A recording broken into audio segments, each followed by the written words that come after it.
afternoon, or evening, depending on what side of the pond you're on, and welcome to Across the Pitch. My name is Phil Kennedy, and I'm joined by Tony Robinson today for an extra special episode as we have Accrington Stanley 2019 Player of the Year, Jordan Clark, on the line with us today. Welcome to the show, Jordan.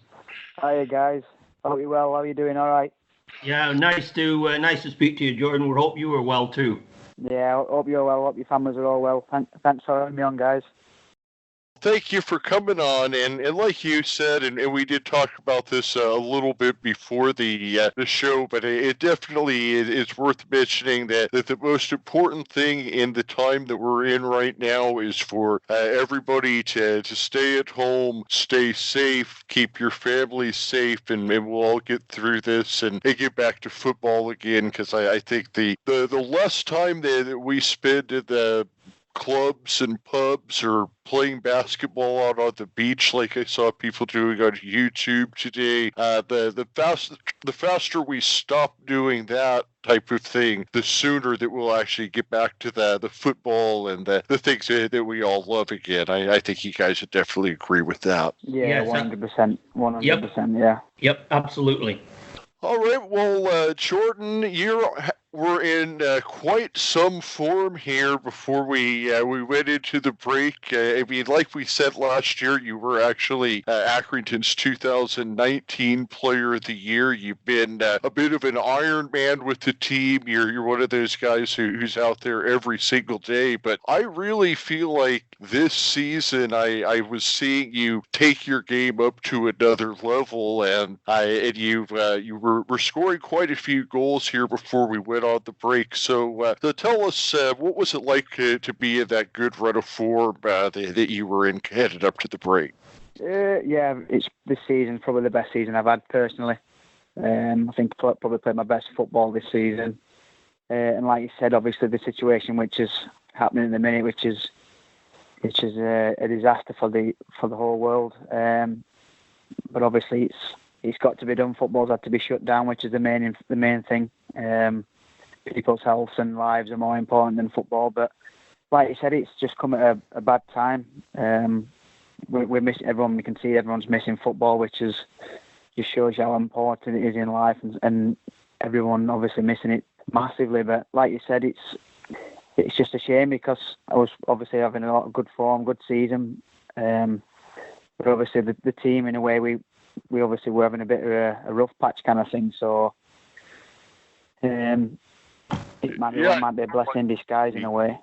I felt like the team was really getting ready to come out of that rough patch too. I was really looking forward to that Portsmouth match because I thought you guys had already beaten Portsmouth earlier this year, and they seem to be a good club that you guys match up against well. And I don't know if that'll end up being the first game when we start back again or not. But the other thing that we need to look at here is that right now you guys were sitting 17th in the table, which you're probably not exactly where you wanted to be, but you're also 9 points clear of Tranmere at the safe zone. So what you're really looking at, I think, from here on out is maybe needing to get about 9 more points for the rest of the season to make sure you secure a place in the league again. Would you say that's pretty accurate?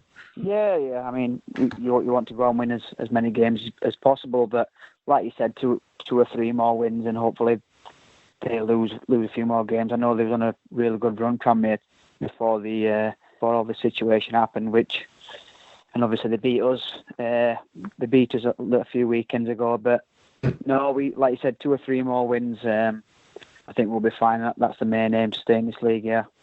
Yeah, I think with the point total this year, it's going to be, normally you look at 50 points to stay in the league. And I think this year, obviously, with Berry being out, you're going to look at a lower total. But it's certainly something, like you say, you want to get those wins under your belt sooner rather than later. And some of the teams that you're going to be playing, assuming the full schedule is played, there's some top teams in there, but you always seem to do well as a club against the top teams. when you play Ipswich, Oxford, Portsmouth. You've had some good matches. You seem to match up well, and then sometimes you've had poor results against the lower teams. How does that play on a player's mind? Yeah, like you said, it does work out like that. And for Accrington, I mean, we always seem to step up to the plate when we play against the better teams, which is strange. I mean, I think probably you shouldn't really do it, but you probably give a little more in them games. But maybe if it's like the Ipswich game was on TV and you want to impress a little bit more. But I think it all depends on how the opposition set up as well, kind of thing, and how we set up. And because sometimes when you're playing against the lower league teams, you might have a bit more of the ball, and you probably have to create more chances to try and cut them open because they're probably defending a little bit deeper than what your Ipswiches and your Portsmouths are, because they come out of the blocks and they try and attack you. So and they're probably the better games in a way. So, but I think our season's just been a bit inconsistent. That's why we are where we are. We go on a few wins and then we lose a few, and then we win a few, which is not great, and that's why we find ourselves where we are, really.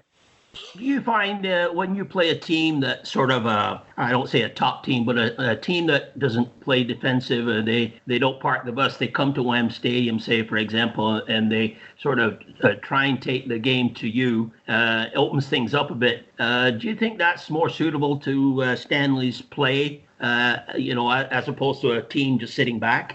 Yeah, I suppose so, because some days you've got to have that when you're playing against a team like we did with Tranmere the other week. I just didn't think we had that quality in the final third, what could cut them open, the little intricate passes, the final ball, the final finish, which has let us down a lot this season. But like you said, when you're playing against your better teams, they're more open and stuff, and the game's probably more free-flowing kind of thing. And it probably is more enjoyable for us and for the fans, but I think that's probably why we struggle against the lower teams, because we probably lack that bit of quality in the final third, which has cost us more times this season than anything else. Yeah. Well, one thing that I would say that I've noticed from watching the games from this year compared to last year, and I think this is kind of what you're alluding to, is that there's more times where Accrington is the team that is winning the possession, controlling the ball, dominating the ball, where most of the games that I saw last year, you guys were usually the team on the counter-attack, and maybe it's just a matter of getting more comfortable in that style of play because you're not as used to being the team that saw the full attack? Yeah, I suppose so. I mean, with the way we play, we like to try and keep the ball and pass the ball, which is what it's been like for the last 4 seasons I've been here, and that probably suits the team well, kind of thing. But obviously, in this league, you get a lot of teams which play a lot of long ball, so it's about mixing your game up in a way and trying to find the plan A, plan B of how to beat the opposition, which we try and do through the week. We plan ahead for the Saturday games, but then obviously sometimes it goes out the window on a Saturday when you've got to play off the cuff a little bit and try and change you up during the game, which is not the easiest thing to do. But it's just about getting the 3 points at the end of the day, which however they come. So would you say that the tactical side of things is one of the bigger differences between League One and League Two? Because now you're in your second League One season with Stanley. You also started in 2 seasons for him in League Two. So you really have a lot of experience on both sides. Is the teams playing more long balls and things like that? Is that more predominant in League One or League Two, would you say? Definitely League Two. Definitely League Two. That there's a lot more long ball, bigger strikers, big strong defenders. But I think in League One, probably the difference is just the quality in the strikers in League One and League Two. You get the better strikers in League One who play for the better teams, and you see the differences when you make a mistake in League Two. So like if you lose the ball, then most of the time you don't get punished, whereas in League One you do get punished by the teams who've got the top strikers. Obviously, that's why they are where they are in the league, and that's why you pay your top money for your top strikers. Well, that makes sense that your mistakes are more costly every rung you go up, and I think that's definitely something that we tend to hear is that every level, if you make a mistake, the smallest mistake that you make can really become more exaggerated as the level of play increases.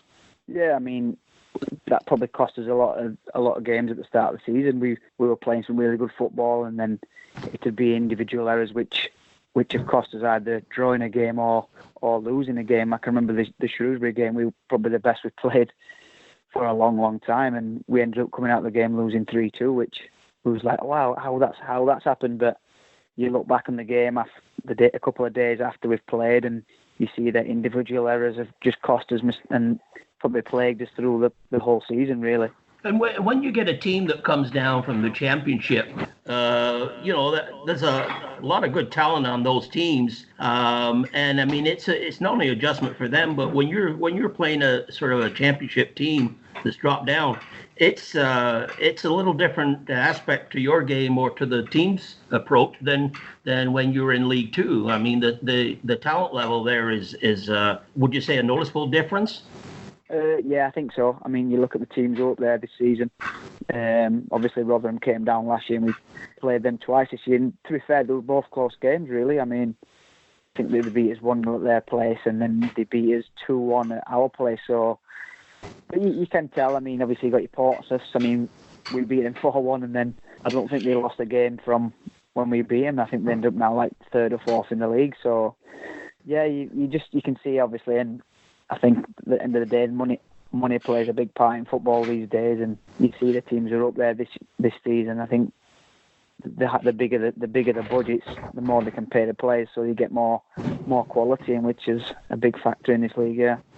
And that Rotherham game, that's one that you scored in, and that's kind of where I wanted to turn the topic a little bit to talk about some of your stats here a little bit, because you are just the kind of player that I really enjoy watching. I mean, there's certainly there's guys out there that'll be a striker and a 20 goal scorer, but to me, the guys that I appreciate the most are the guys that are getting the goals and the assists out on the wing.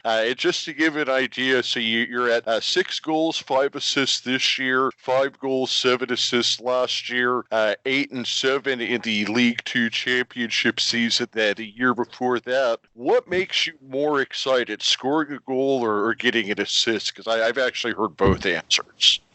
I think scoring's got to be scoring. I mean, I don't think that there's no better feeling when you score a goal and you win the game. I think that's the best feeling in football. And with my stats, I'm still trying to get to 10. I've not got there yet, but I'm still trying to get to 10. It's been a couple of years, but I will get there. Trust me.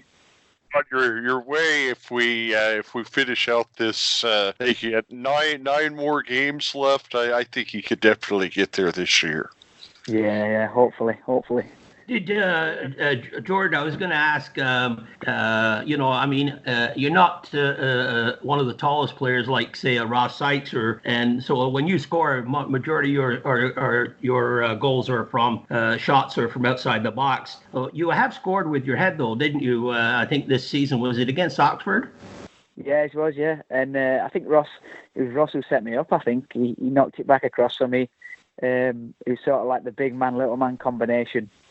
Went into him, he knocked it across to me, and I just tapped it in from about 3 yards out, which are always nice. So if we asked Ross, he wouldn't say it was going in. He wouldn't claim that it was his goal, would he? No. He keeps saying, "Oh, I keep setting you up, don't I? I keep setting you up. I set you up twice this year." So he's happy with that. And speaking of setting up, you have 110 crosses this year, which is second on the club to Callum Johnson right now. And also, I think it puts you in the top 5 in League One last I saw. So you can hit those goals from outside the box. You also are hitting the crosses in and setting up the other guys too. So you're just really filling up the stat sheet here. But I'm just looking at your stat sheet here, even on your defensive stats for interceptions, tackles won. I mean, you have 25 tackles won, which is actually more than Ross, so you could give him a hard time on that. I didn't know that, so I'll have to remind him of that one, yeah. Yeah, if you ever need any stats, just get contact Phil, because he's that's all our budget goes to Phil for the stats department. He's got a lot of stats on there. That's good. I'll definitely remind Ross of that one. Yeah, definitely. Yeah, now the other stuff that really impresses me is just how you've been such an Iron Man ever since you came from Accrington Stanley. Since 2016, you started 35, 43, 43, and now 34 games just in the league alone. I was looking at last season, and this is something that you very rarely see. You actually, across all competitions, you ended up playing 4,206 minutes. I rarely see anybody ever go over 4,000 minutes. Did you know you played that many minutes last season? Wow, I didn't realize it that many minutes. Yeah, 4,206. Wow, that's a lot. That's a lot. I mean, I know I played a lot of games. Touch wood, I've not had many injuries. Try to look after myself, the best I can outside of football and then during training as well. So, but no, it's really good that, yeah. As long as I can keep getting out there every Saturday and Tuesday, to help the team as best I can. That's my aim, yeah. Phil, I just want to jump in here and ask Jordan, and I think these could be two different answers. And we're talking about your career with Stanley. Do you have a best goal that you scored personally, and two is the biggest goal that you scored for the club? Are they two different goals, or would they be the same one? Best goal. It probably maybe the Liverpool against Liverpool under 21s this year. I mean, everyone says, "Oh, you're playing against kids," but that was probably one of my favourite goals, just because of the dribble and then the finish, which obviously my left foot, which was good. But the most memorable one was the Lincoln one, to seal the trophy. Yeah, that's probably the most memorable one, I think. I don't think anyone could argue with that. Tell us a little bit about that League Two championship season. Everybody that we've had on the show that was part of that team, we've asked them to kind of tell us how that season unfolded through their eyes. So tell us how that championship season kind of unfolded for you through your eyes. Yeah, it was just an amazing roller coaster ride, really. I mean, I think we started the season really well. We was up in the top six for a long time, and then I think around like November, December, January time, we had a bit of a blip, if I'm not mistaken. I'm sure I think we played Carlisle, I think it was, and we got beaten. I think it was like 5 games on the bounce we lost, and I don't think we'd scored in 5 games either, so it was everyone was down and stuff, and we had a big meeting and stuff, and everyone got together, and we just rallied behind each other, and we just said, we're just going to go back to basics, working hard together as an 11, well, as a whole squad really, but obviously only 11 when you're out on the pitch. I think we played Grimsby away, and I think we won 4-0. And from there, it was just like a domino effect. The confidence came back, and the camaraderie with everyone, and the away trips. Every time we won, we was buzzing. We was happy and enjoying it, and it just kept going and kept going and kept going. And then I think when we played, we ended up getting around the top 3 and stuff, and I think we played Luton, and obviously we beat them to go above them. And then after that, it was more of a blur really. It was after I think it was the Yeovil game a few weeks before the end of the season, and obviously that was to clinch the promotion. And I remember obviously Billy Key scored 2, and the wild celebrations that night, which were crazy. And then the rest of the season obviously panned out with.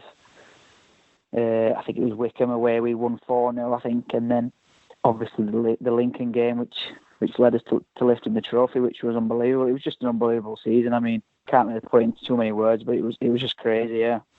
We heard that from some players that when you won that match at Luton, that was sort of the key point in the season when I think that game put you at top of the league, didn't it?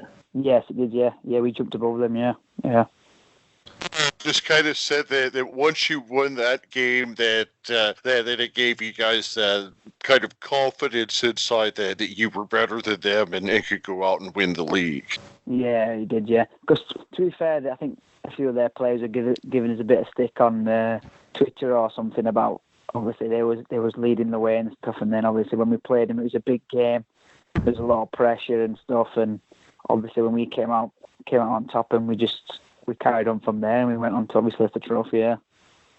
Whenever we get to the part about lifting the trophy, the next thing that we ask about is the famous party where Scott Brown lost his keys and his wallet, and have everybody tell us about that big party through their eyes.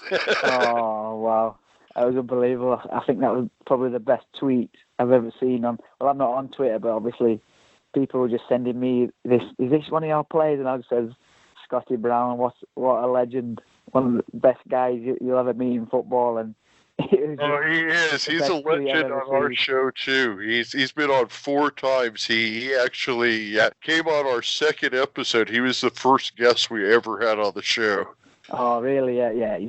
He's probably one of the best guys I've ever met in football. To be fair, Scott, he's the nicest man you'll ever meet.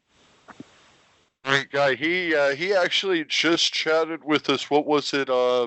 Actually, last Sunday, I think it was on the 15th that we just talked with Scott. He's at Warrington now and seems to be enjoying things over there. But he just had incredible things to say about the club and everybody at Accrington. And Scott, he, like I said, he came on our 2nd episode. He was our first guest, and we just for him to take a chance and come on a new show like that is something we'll forever be thankful for. Yeah. He's, like I said, he's playing for Warrington now, and I think he's really enjoying it. I speak to him quite a lot. But he was one of them. You didn't want him to leave. No one in the club wanted him to leave, but it was obviously a situation where he felt like he's at his age, he was going to get a better deal, kind of thing, and obviously he went for it, which you can't knock him for. But obviously I think this year we missed him really. He could have played for us this year, but obviously yeah, certainly with some of the injuries that you guys have had at the midfield, I think one of the biggest things that we were talking about with Sean McConville is that with him being out and Scott and obviously Billy retiring, that basically that leaves you and Seamus, and that's about the whole veterans that you have out there with a bunch of young guys right now.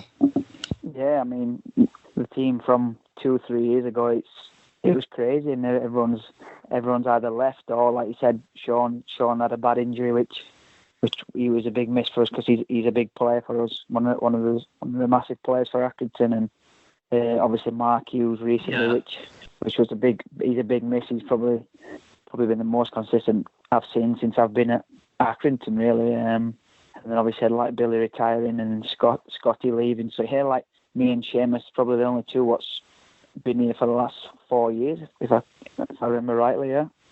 One of the things I was gonna touch on, and you mentioned Sean McConville, and I noticed that sometimes that during a match, John Coleman would like to do a bit of a switch where you and Sean will switch wings. Is that something that comes easy to you, or is that something that you really have to work at when you do make that switch for parts of the match? Sometimes, I mean, I think sometimes because obviously he takes like the corners and the free kicks. I mean, sometimes it just happens unintentionally. Really, I mean, he saves him running all the way over from the corner flag in a way. I just say, I'll just stay over there, for like next 5 or 10 minutes. But yeah, I don't mind.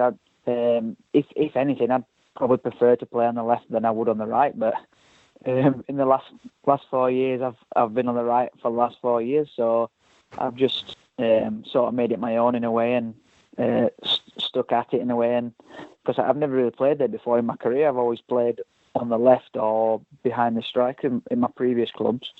So obviously when I first signed for Accrington, I played right wing the first game, and that's probably been they've been the norm for the last 4 years. So and you developed well, really. Yeah, and you've developed a good relationship with Callum Johnson too, haven't you? Playing on that right side.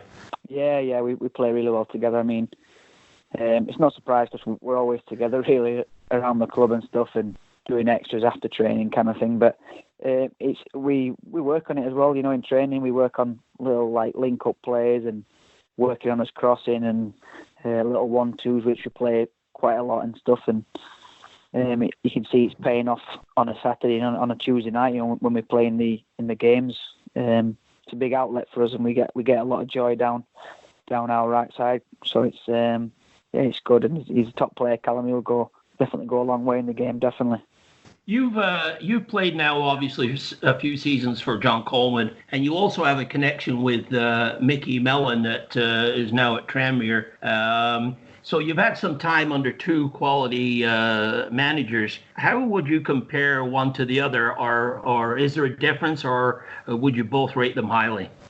Yeah, I'd rate them both really highly. They both have the similar principles in a way. They want you to work hard, which is a given, should be a given with any player. But they want you to express yourself. I mean, obviously I've been with the gaffer for longer, and I've played more games under him, so he trusts me, and obviously he gave me the chance to come to Accrington, which I'll never regret. I'll always thank him for. But just the way he plays suited me, and I think the way I play suited him. You know, how his style. So it's. But like I said, they're both top managers, and they're both doing really well, which is always good to see. Now, speaking of the gaffer, and this has become a regular question for us, is we understand that John Coleman takes a very hands-on approach to signing new players, and when John goes to sign a new player, he doesn't have the secretary call. He calls you himself, and then he'll meet you at a McDonald's or a Starbucks. So where did you have your famous first meeting with the gaffer? Wow, I didn't know that. I never got a McDonald's meeting or a Starbucks meeting. Oh man! He owes you a coffee then. He owes me a free latte. Yeah. Sean McCombie was. I was going to say Sean McCombie was upset he got McDonald's because Joe Pritchard got Starbucks, and lo and behold, you didn't get anything.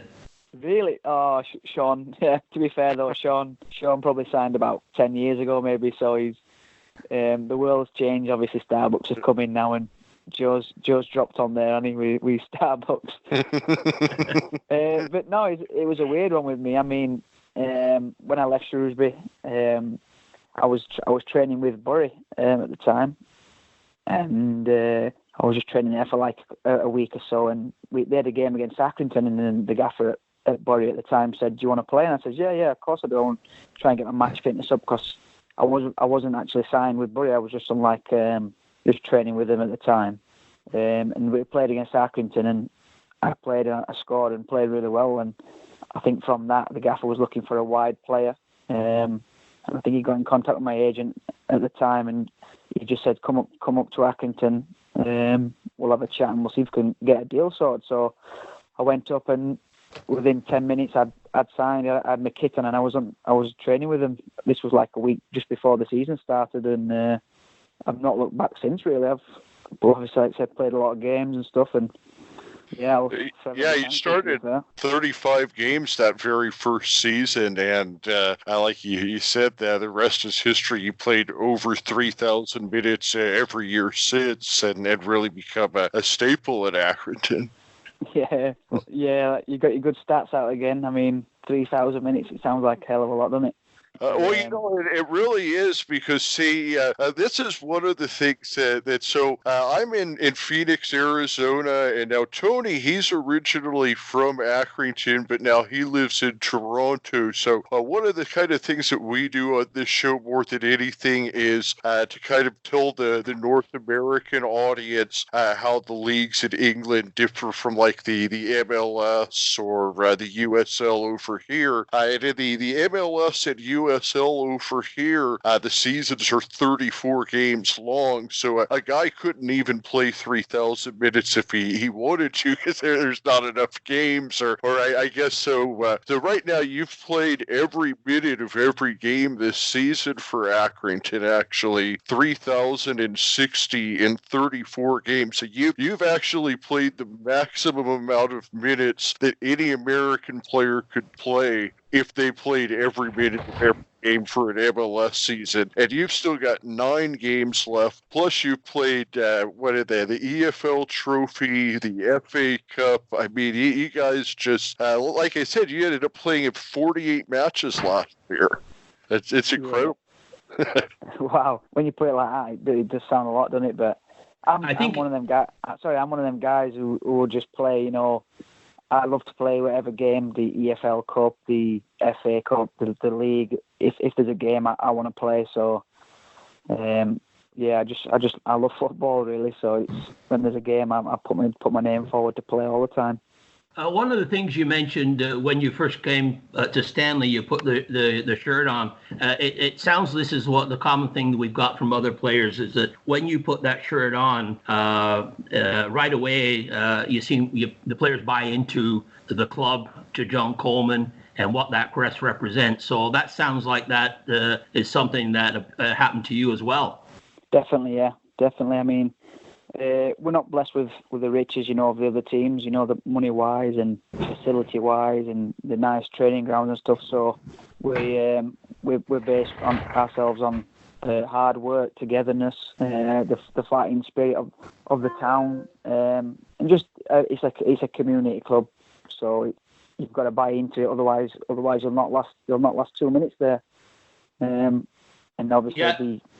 You know what I mean. It's if you work hard, you get your rewards at the end of the day.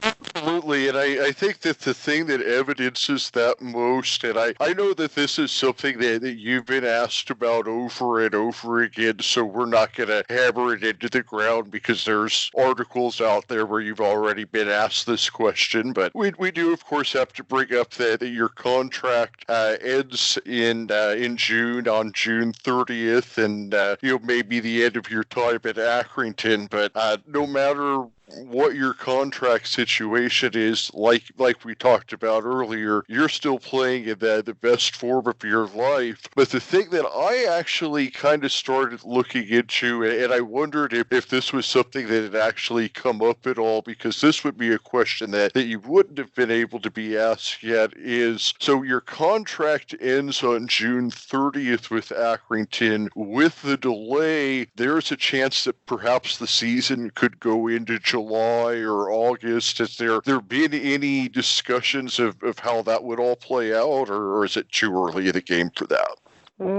I think obviously the EFL and whoever's making the decisions will they'll probably have a plan for that in the next few weeks. Just like you said, it's a big concern if players like myself are out contract I think they run out on the 30th of June. So, but if the season goes past that, what's the scenario? But like I said, if you have to sign another month-to-month contract, because obviously you can't just leave with games remaining, because right, that just can't happen. You know what I mean? You can't just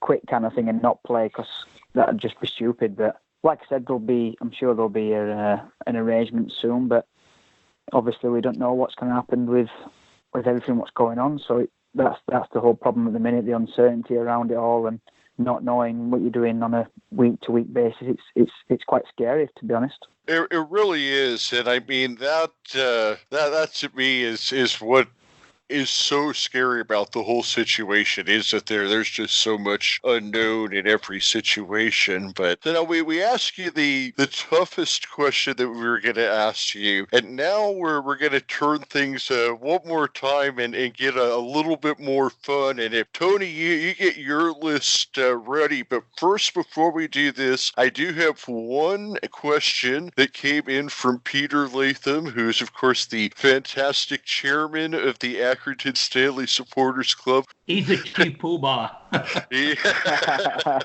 And he has a question that he wants us to ask. Why is your nickname Clicker? You know what? I've been asking I've been asking myself that for the last maybe 10, 12 years. I think it's just something what stuck with me from being at Barnes, my first team. You know, I think it was a coach who gave me the nickname, and it stuck throughout the age groups, and then going into the first team, and then obviously when Mickey Mellon got hold of it, because he was a coach at Barnsley when I was there, and then obviously I ended up signing with him at Shrewsbury, and he started calling me at Shrewsbury, and then all the players cottoned onto it in a way and started calling me it, and then obviously it got around to Accrington. So it's a funny one. I'm not really sure why or what it stands for. It's just something what someone once come up with, and it's stuck ever since. And I think everyone calls it me now. Even my family started calling me it. Sometimes the person who comes up with the name, it only makes sense to that person. But if it sticks, then as you say, it gets a life of its own, and now you have to run with it. You know. That's it. Yeah, that's it.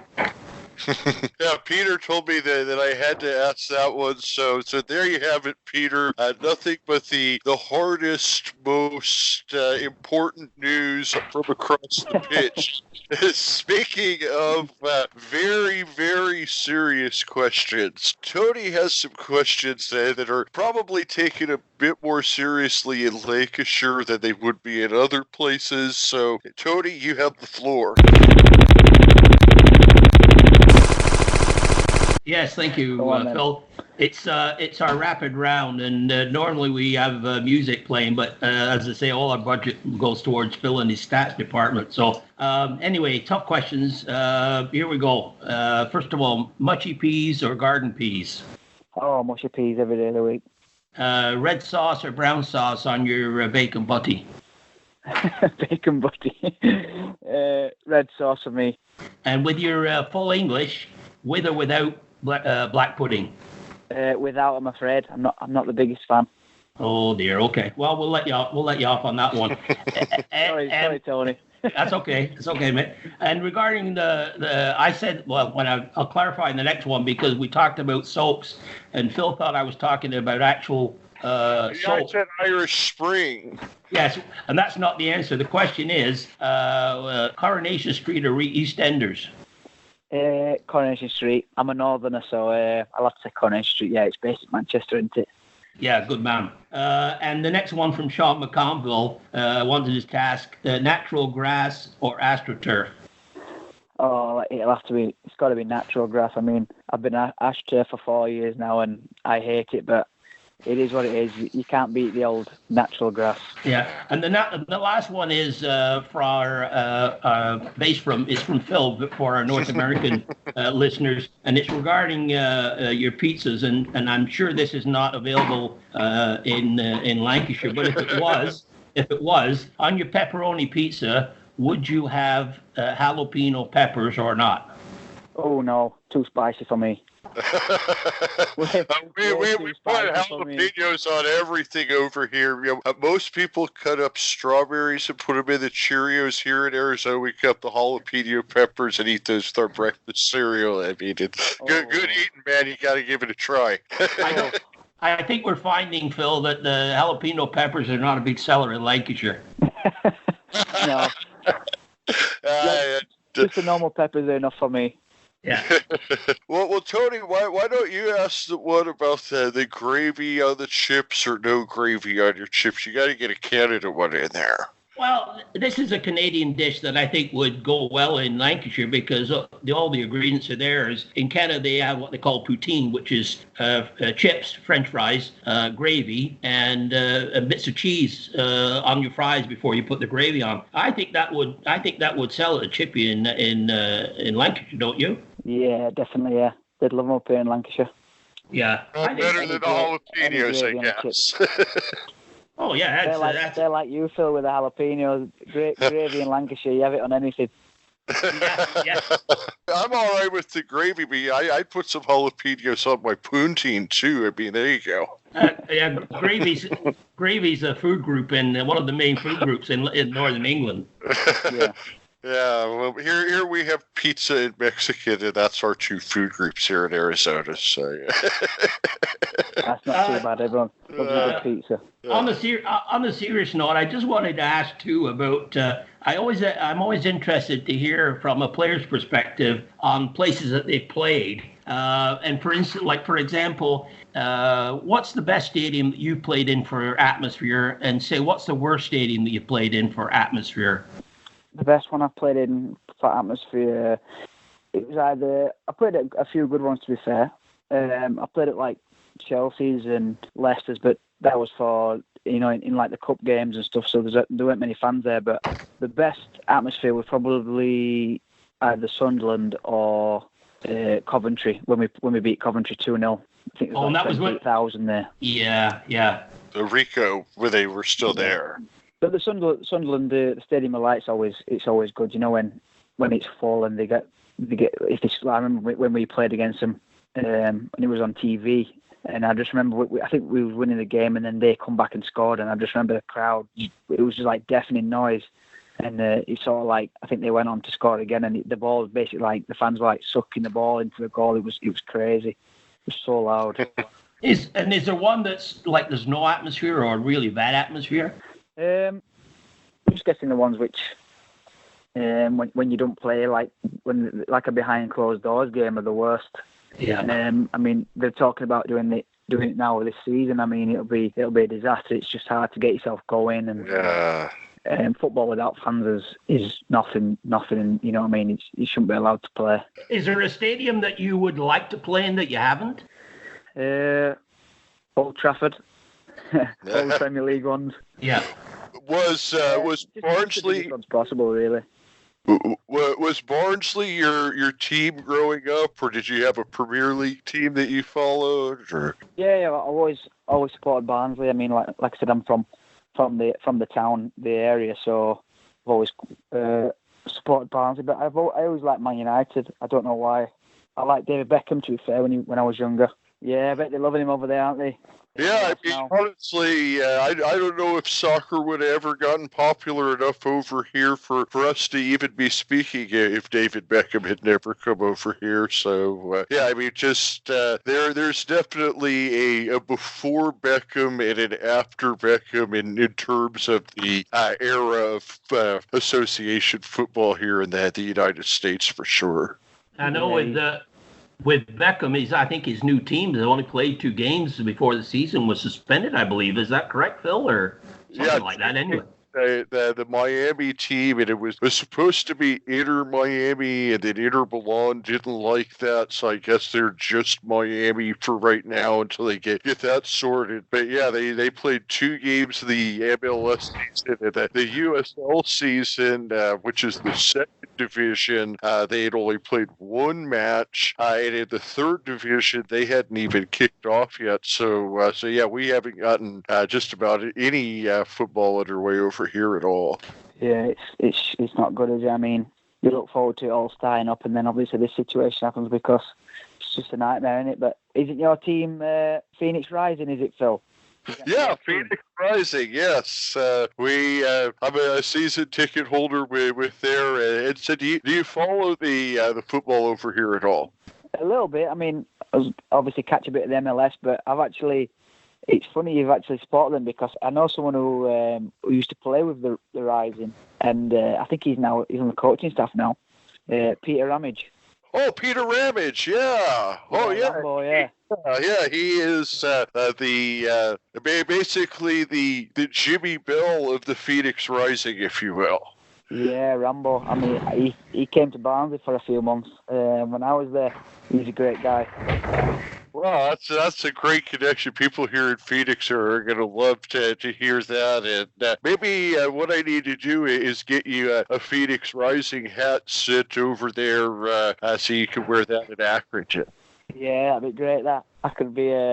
I'll go into training with it on. Say this is my new team, Phoenix Rising. We're all about that. We would love that over here, and that makes me ask. So obviously, with your contract coming up, is the MLS something that you would consider if an offer came in, or are you looking to stay in England? I don't know, to be honest.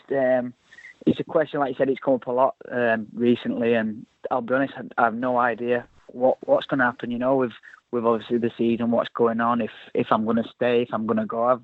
I really don't know what's going to happen, so I can't really answer it. But it would be interesting in the MSL, yeah. Be interested if a call from the States came, or if you would just prefer to stay at home. More that was what I was getting at. Yes, I am. It's I just want to play as high as possible. Really, that's been my aim since I started playing football. Obviously when you're a kid, you want to play in the Premier League and you want to play for your country. But obviously when you get older, you this sort of change in a way, and now it's just getting to the highest level I can possibly play. I want to play in the Championship. I think I'm good enough to. So hopefully in the future I get the chance to. So yeah, we'll see what happens. Do you know when? Yeah, we certainly do. We certainly agree with that. One thing, do you know when the team will be getting together again for training, or is that still on hold? Yeah, it's still on hold at the minute. It's really frustrating. We was meant to be back in last Thursday, but obviously they pushed the deadline back again to the 30th of April. So we've not heard anything since. We're just still doing his own thing at home, just keeping ourselves fit. But it's one of them where you keep hearing rumours of the date getting pushed back again. So, and I spoke to a couple of my friends at other clubs. They're off for like 2 weeks, and then they're back in to do like a mini pre-season before they start up playing again. But it's the same thing again. Who knows what's going to happen with if it does start again? I mean, it's just one of them. It's out of hands at the minute, isn't it? Yeah, and whatever pans out, you've got to, look to the future for yourself. And as Phil said, we all think you can play at a higher level. We hope that is with Accrington, and but if it's not, it's you've been a great servant to the club, and we hope to see you in Accrington colours. But we wish you the best in whatever choices you make, and thank you for being a part of the growth of the club. Oh no, thank you. I appreciate that. We want to get back on the pitch now, don't you? Because we've still got unfinished business in a way. We've got 9 games still left to play to stay in this league. We've got to get back to playing at the WAM, getting the fans going again, get winning games and get entertaining them again. And because I think everyone's the same. Everyone's obviously we know the situation with what's going on. It's more important than football, but you can see on the TV nowadays everyone's missing football, so we need to get back to it as soon as we can. That's the main point. Yeah, it's when you see marble racing becoming a trending thing, then it's time to get sports back. Yeah, I think that what's hardest about this is kind of right at the point where we need sports the most is when we don't have them. Yeah, I know. I mean, I think last night there was the classics game, match of the day. I think they were on. I'm sure it is the most simulated games and things like that. Do you get into the video gaming at all? I know that Ross was kind of bragging about how he was the team FIFA champion. Do you play FIFA at all? I do sometimes. I get on with Joe Pritchard and Ross every now and again. We play, the FIFA clubs. Okay, and I try my best. Them two are way better than me. Okay, so you're not looking to take Ross's belt next year. You didn't have any smack talk or anything like that for him. No. To be fair, though, a few months ago we did play on FIFA, and I did beat him. I don't know how. He must have been having an off day, because I think we played a game a few weeks ago, and I think he beat me like 7-0 or something. So he must have been playing with one hand and eating his tea with his other. That time he lost, he must have been using Ipswich or something. Yeah, I was Accrington, he was Ipswich. There you go. All right, well, we really appreciate your time, and we're getting close to an hour here, so we don't want to take too much more of it. But was there anything that we hadn't asked you about that you wanted to talk about? To be fair, I've always wondered. I was speaking to Peter actually the other day, and I was just wondering how are you getting to supporting Accrington? I mean, did you come over here to a game, or how did it get going?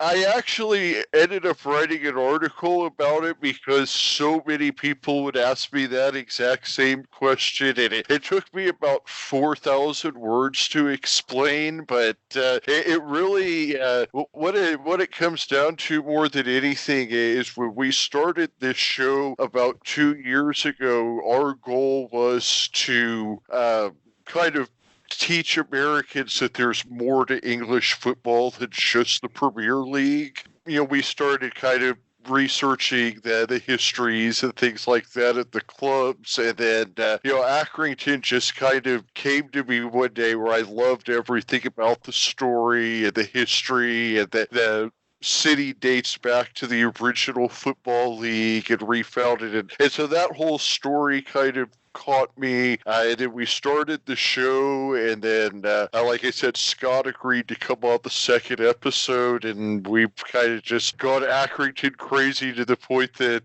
now we started the North American Supporters Club over here. So that's it took 4,000 words to actually explain the full story, and it's on our website. But that's the short version for you. All right, no.